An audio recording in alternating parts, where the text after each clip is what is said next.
Bonsoir, chers auditeurs, ravi de vous retrouver dans cette nouvelle émission Un soir avec Lara, la petite nocturne de GPTV.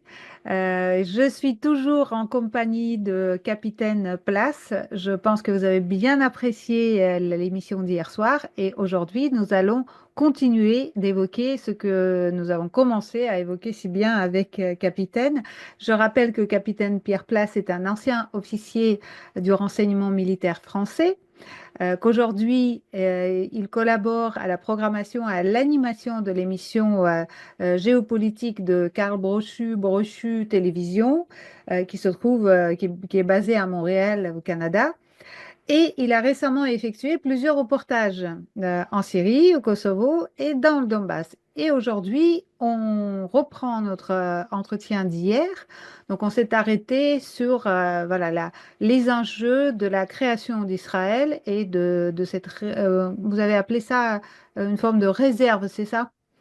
Euh, Oui. voilà. Si on peut reprendre à ce stade-là.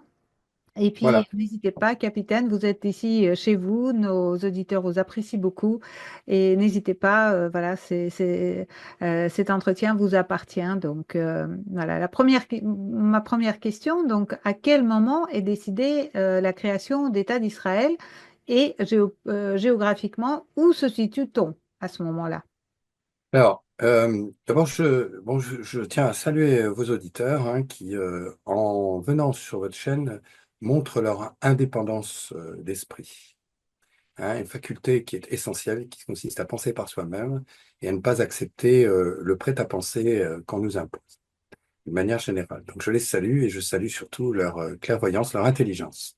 Parce que le simple fait de venir cliquer sur Géopolitique profonde montre qu'on essaye de penser par soi-même, de réfléchir. Ah, Voilà, si par ailleurs ils peuvent mettre un pouce et puis partager la vidéo, bien c'est sûr, encore mieux. bien sûr, bien sûr.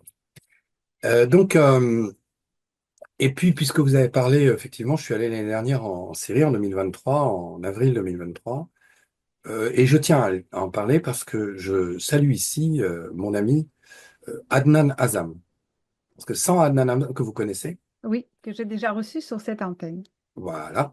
Et donc, Adnan Azam, sans lui, alors, le point d'orgue, hein, si vous voulez, bon, c'était, bon, on est allé à Alep, on est allé à Homs, on est, enfin, passé à côté, hein, parce que c'était pas évident.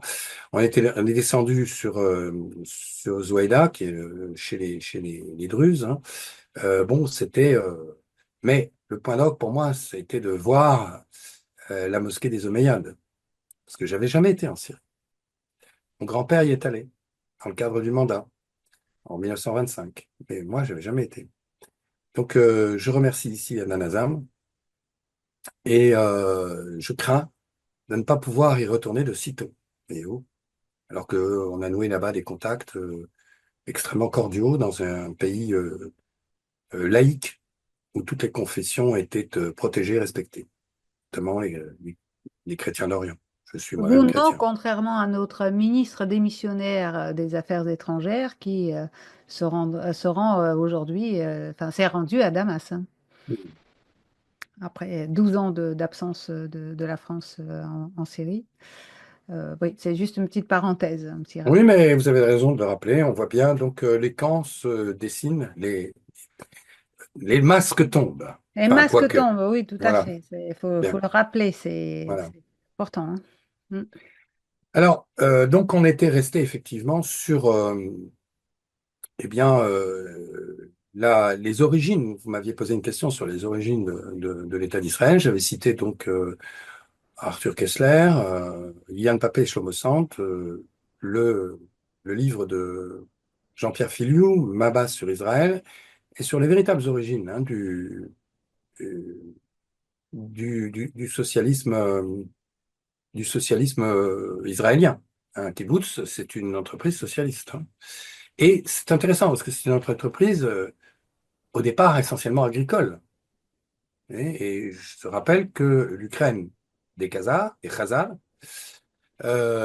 était agricole principalement. Il y avait pas à l'époque, il n'y avait pas d'industrie. Il y avait de l'artisanat, c'est vrai, oui, mais il n'y avait pas d'industrie au sens où on l'entend aujourd'hui. Donc, et le schéma qui a été reproduit en Israël, donc un schéma à la fois socialiste et ultra-nationaliste, on le voit aujourd'hui en tout cas avec la politique du Likoud, eh bien, il puise ses origines hein, à cette époque-là, à l'époque donc des Khazars. Alors les Khazars étant au demeurant plutôt sédentaires, pacifistes, hein, au Mhm. départ. Hein. Ouais. Mais tout bascule, comme j'ai expliqué, au moment où on passe. Alors, j'ai parlé des pirates, parce qu'il va falloir quand même revenir là-dessus avant de. J'ai parlé des pirates de l'époque élisabéthaine, hein, Élisabeth Ière. L'un d'entre eux que j'ai cité, qui s'appelle donc Walter Raleigh, disait qui tient les mers tient le commerce, Mhm. qui tient le commerce tient la richesse du monde, et qui tient la richesse du monde tient le monde. Donc on voit bien, un mode de pensée hors sol. Mhm. Et on voit d'ailleurs que dans le mode de pensée de ce minuscule confetti qui est l'Angleterre, mais qui a rayonné, l'impérialisme britannique a rayonné jusque l'empire sur lequel le soleil se couche jamais, hein, euh, eh bien, on voit que ce qui compte le plus, ça n'est pas la possession proprement dite des richesses, Oui. leur pillage, oui, mais pas la possession proprement dite, etc. C'est la monnaie. C'est la monnaie, c'est-à-dire le moyen en fait, d'accaparer les richesses de la planète. Mhm. Et on voit bien que après la livre sterling, le dollar est devenu la monnaie c'est l'instrument de domination de l'hégémonisme anglo-américain. Et donc, il y a eu un basculement, effectivement, à partir du moment, après les accords de Bretton Woods, hein, c'est en, juillet 1944, 20 juillet, je ne sais plus, quelque chose comme ça, 20 ou 24 juillet 1944. Et donc, au cours duquel ben, on a créé le FMI, on a imposé le dollar comme monnaie de réserve de change pour les échanges internationaux. Et donc là, voilà, à partir du moment où on tient les flux financiers, on tient l'économie mondiale.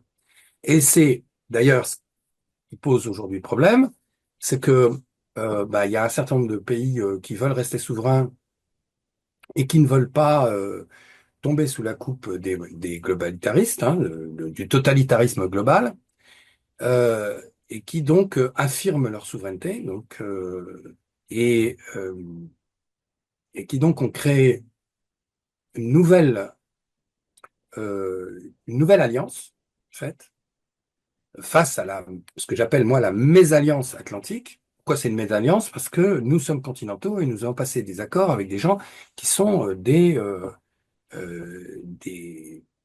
navigateurs, qui sont des gens hors sol, des nomades aquatiques, et qui ont Parce que quand on parle d'Occident, c'est l'alliance de la carpe et du lapin. Vous voyez, c'est des gens qui ont des modes de pensée totalement différents, des modes de pensée, d'expression totalement différents. Des peuples différents ont des modes de vie différents qui impliquent des modes de pensée différents et donc des modes de- d'expression qui sont liés au mode de pensée. Le mode d'expression pérennise.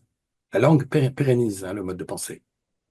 Et D'accord. donc, j'aime bien citer cet exemple. Dans la langue des Inuits, il n'y a pas de mot pour dire le palmier. Et dans la langue des Touaregs, il n'y a pas de mot pour dire l'igloo, forcément. Donc, eh bien, ce qui vaut pour le palmier et l'igloo vaut pour tous les concepts. Et donc, il y a un mode de. Quand vous êtes dans une société nomade, vous ne raisonnez pas comme dans une société sédentaire. Voilà, ça, c'est le principal.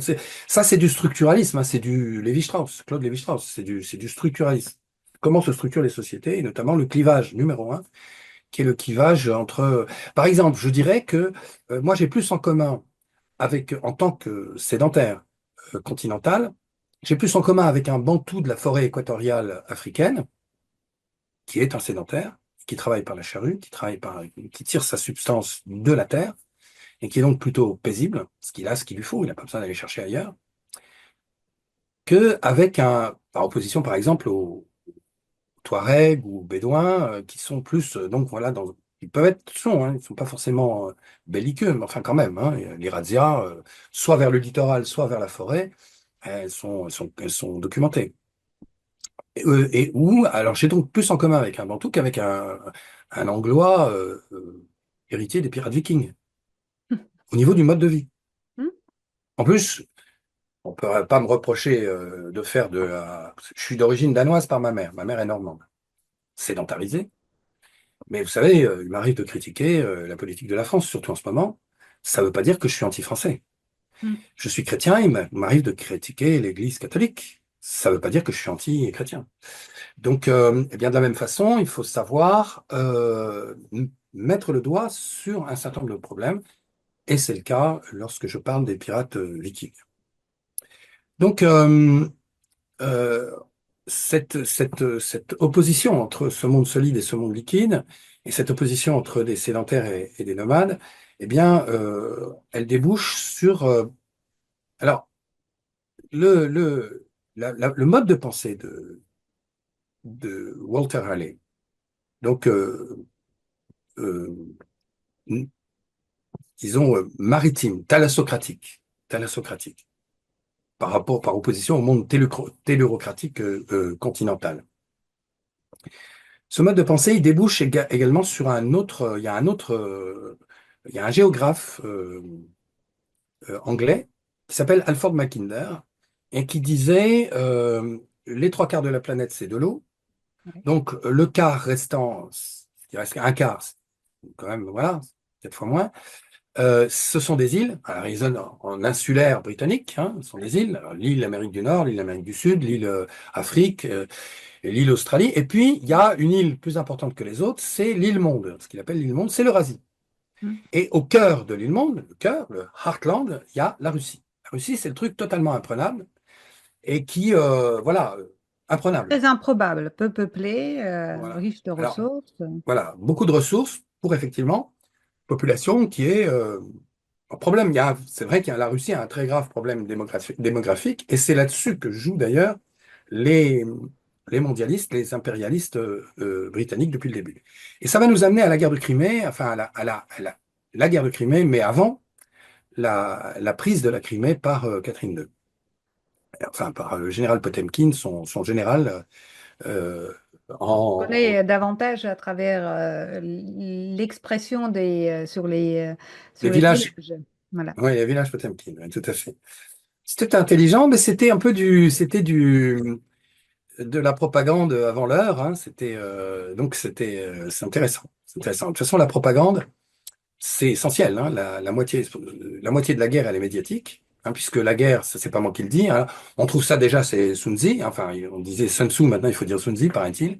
Donc, l'art de la guerre, hein, Ping Fa, j'invite nos auditeurs à lire ça. C'est un petit bouquin de rien du tout. Je dois l'avoir quelque part par là. Euh, pas loin, il doit être. Capitaine, Ça- bougez pas, votre caméra est instable. oui, oui, on sait ça, oui. Donc, c'est Sun Tzu Ping Fa, hein, l'art de la guerre. C'est les 13 chapitres. Ça a été écrit il y a 400 ans avant Jésus-Christ, entre le 5e siècle avant Jésus-Christ. Et alors, il y a des gens qui disent que c'est un ouvrage collectif, possible, hein, mais voilà, l'auteur reconnu, c'est Sun Tzu. C'était traduit par Oxford University Press, c'était le colonel Griffiths, et c'est chez Flammarion.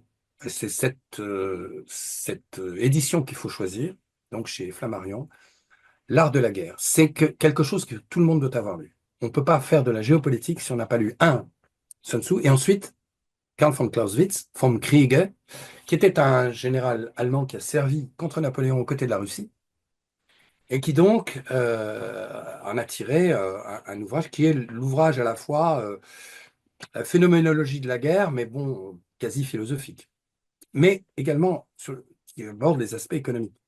Et justement, le fait que la guerre est la continuation de la politique par d'autres moyens, dit-il. En fait, pour moi, c'est de la politique à l'état pur, hein, c'est l'organisation de la vie de la cité, mais d'un point de vue extérieur, la politique intérieure, la politique extérieure. Donc pour moi, c'est de la politique à l'état pur.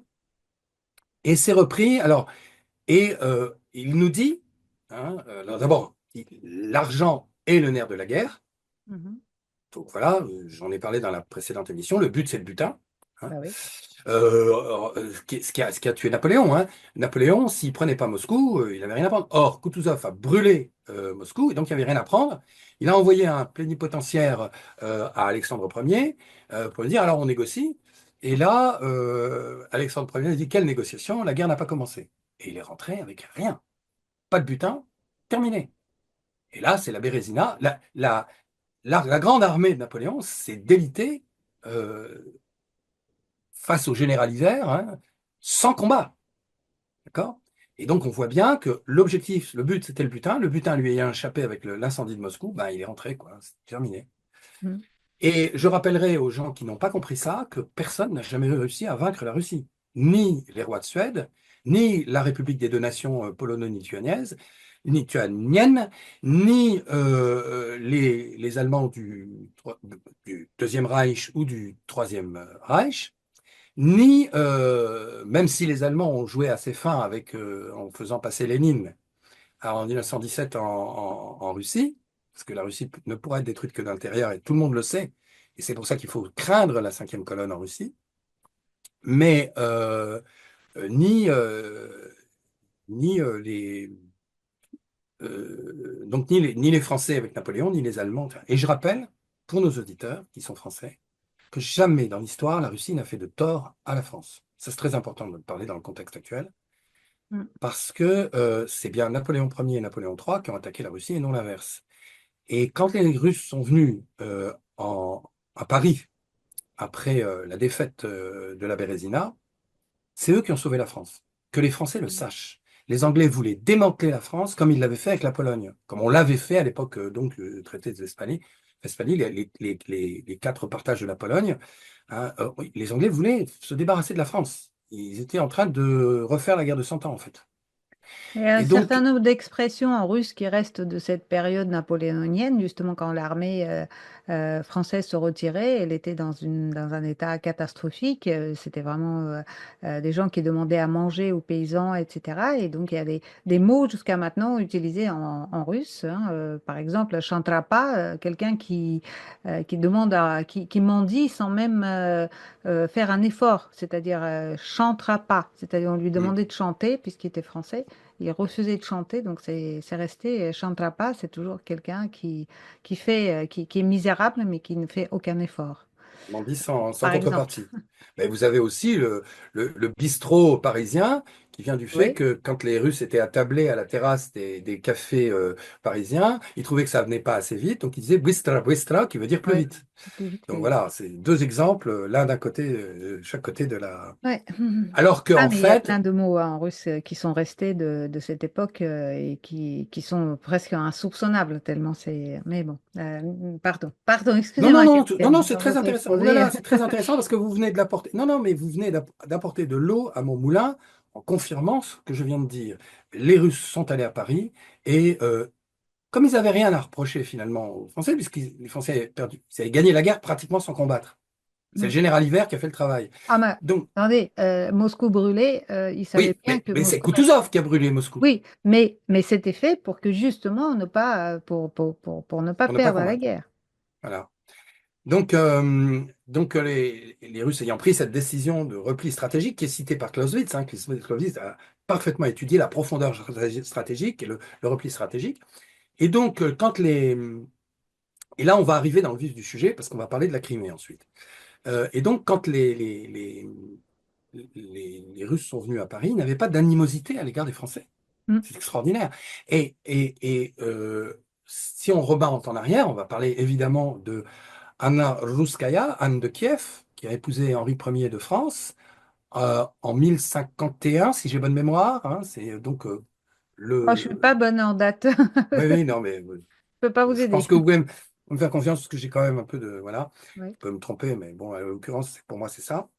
Et donc, qui est le début de la véritable amitié franco-russe. Et Sun Tzu nous dit, plus l'allié est proche, moins il est fiable, et plus l'allié est loin, plus il est fiable, parce qu'il n'y a pas de contentieux frontalier. Et donc on est bien dans. Alors, là où ça périclite, c'est quand effectivement euh, Napoléon III passe aux côtés de l'Anglois, qui est notre ennemi héréditaire, pour aller défendre un autre ennemi héréditaire qui était l'Empire ottoman. hein, un ennemi héréditaire des Anglais et des Français. Mm. Et donc là, il y a un retournement d'alliance, hein, qui s'exerce au détriment des Russes. Et pourquoi?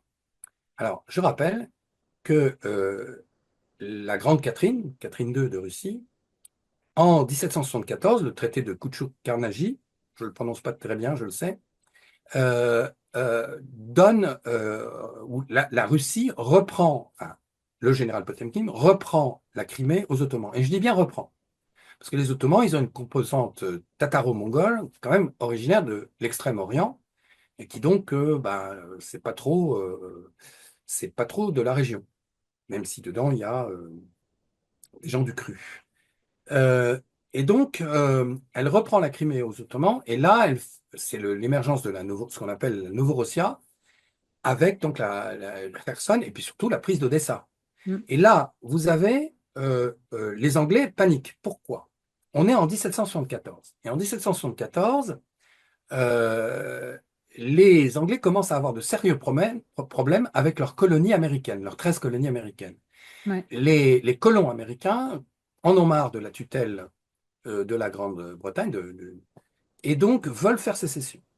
Ils ont leur propre monnaie, le thaler, qui va devenir le dollar, qui devient le dollar à cette époque-là, qui est une monnaie d'origine portugaise, et qui leur permet d'avoir leur autonomie précisément, toujours, je rappelle, hein, fondée, vous voyez, c'est une guerre monétaire en fait, Mm. fondée sur l'indépendance monétaire, parce que la monnaie, c'est l'attribut de souveraineté numéro un, hein. On le veuille ou non. C'est pour ça que la France a perdu sa souveraineté quand elle est rentrée dans l'Europe. En adoptant l'euro, qui, je le rappelle, n'est indexé sur rien de tangible. Le dollar est indexé sur le pétrole, c'est le pétrodollar. La livre sterling est indexée sur le diamant, hein. Tout le diamant qui se vend dans le monde pour l'instant, enfin, qui se vendait dans le monde, était vendu en livre Grâce sterling. au Et là, Beers, hein. Beers face oui, à l'euro, De ça. Beers, Ouais, De Beers, Walter Thompson De Beers, les familles De Beers et Oppenheimer, et à la tête de tout ça, le chantre de l'impérialisme euh, britannique, qui est donc Cecil Rhodes, qui est cité d'ailleurs dans le livre de Carol Quigley, qui a écrit un livre qui s'appelle The Anglo-American Establishment, traduit Mm. en français par l'histoire secrète de l'histoire secrète de L'Empire anglais. l'impérialisme anglo-américain, je crois, je Oui, dois l'avoir oui. quelque part ici, là, de mémoire. Mais vous regardez Carol Quigley, et qui est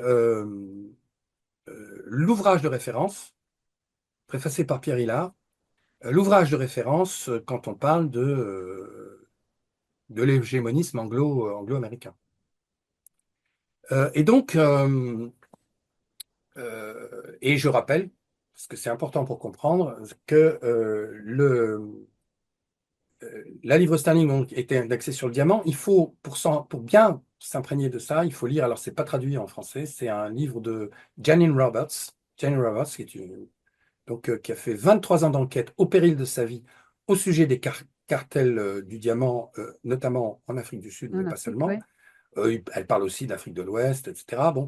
Et donc, elle décrit les conditions d'abord inhumaines d'esclavagisme, hein, à notre époque, hein, dans les mines d'Afrique du Sud, notamment, où vous avez des garçons qui sont enrôlés qui sont à l'âge de 15 ans, qui restent dans l'entreprise de 15 à 25 ans et qui meurent à 38 ans. Parce qu'ils avalent de la silice, il n'y a aucune protection. Mm. On pourrait pulser de la vapeur d'eau, on pourrait, pour emprisonner les particules on pourrait mettre des masques. Non, non. Et une description crue, mais réelle, des conditions d'exploitation des mineurs de fond dans les mines de diamants. La mine de Kimberley, hein, vous savez, la Kimberley, Ouais. Alors que bah, les conditions ne sont pas du tout les mêmes en Russie. La Russie est le premier producteur de, de- de diamants au monde depuis la fin du rideau de fer. Elle a, elle a pu commercialiser des diamants parce qu'en fait, le rideau de fer, c'est un truc qui profitait essentiellement aux Anglo-Américains.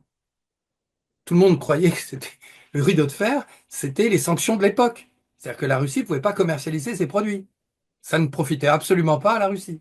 Et il y avait aussi une forme disons, de clairvoyance géostratégique sur le fait que la Russie conservait ses ressources et qu'au moment où les autres allaient perdre, voilà, utiliser les ressources, la Russie pouvait en garder. En tout cas, c'est ce qui nous a été vendu en tant que soviétique. Donc, Oui, voilà. oui, oui, mais on a vu depuis que, en fait, quand la Russie vend du gaz, du pétrole, du blé ou en l'occurrence des Bah, le diamants, blé, il l'achetait à l'époque soviétique, alors oui. ça s'est bien inversé depuis. Mais à l'époque, quand même, oui, mais la Russie, alors, c'est vrai qu'il y a eu des choix qui étaient peut-être contestables, hein, au niveau de la collectivisation, puis surtout de la répartition, mais voilà, c'est pas le cœur du problème. Le cœur du problème, c'était un embargo de fait Ouais. qui s'appelait le rideau de fer. On ne vit pas de la même façon quand on est sous embargo. Il faut voir ce qui se passe à Cuba ou en Corée du Nord. 70 ans d'embargo. Après, c'est facile de dire, regardez, ça ne fonctionne pas. Bah oui. Hein. Ah Non, oui, mais regardez la Syrie.